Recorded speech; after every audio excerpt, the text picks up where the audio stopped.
Hi everyone. This is example 1 from chapter 14 in your student packet. It says a specialty food company sells whole king salmon to various customers. The mean weight of these salmon is 35 pounds with a standard deviation of 2 pounds.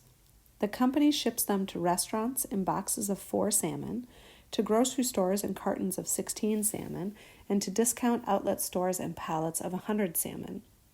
To forecast costs, the shipping department needs to estimate the standard deviation of the mean weight of the salmon in each type of shipment. So in this problem, we are talking about sampling distributions for the first for size 4.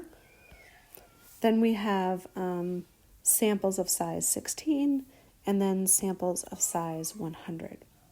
Notice for the population, so for the population, the mean is 35 and the standard deviation is 2. So when we look at the sampling distribution when the sample size is 4, this is asking us to find the standard deviation. We know that the population of the sampling distribution is the same as the population mean, so it's going to be 35. The standard deviation of this is going to be the standard deviation of the population divided by the square root of n. So in this case, it will be 2 divided by the square root of 4. The square root of 4 is 2, and 2 divided by 2 is 1. When we have a sample of size 16, then using the same formula,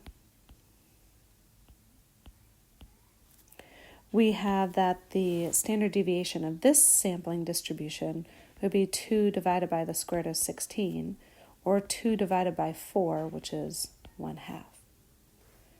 And when the sample size is 100, then the standard deviation, again following the same formula, is going to be 2 divided by the square root of 100, or 2/10, which is 1/5.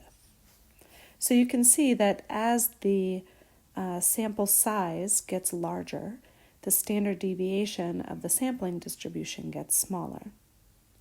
For part B, it says the distribution of the salmon weights turns out to be skewed to the high end. Would the distribution of shipping weights be better characterized by a normal model for the boxes or the pallets?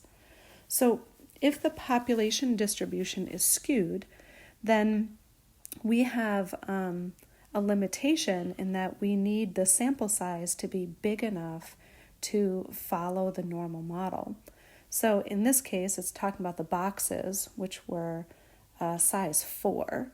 So the boxes had size 4, and the pallets had size 100. So it's going to be the larger sample size that gives us a normal model for the sampling distribution. So the sampling distribution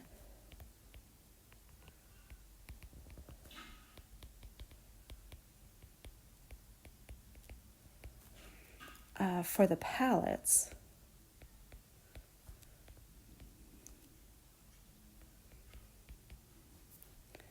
will be normal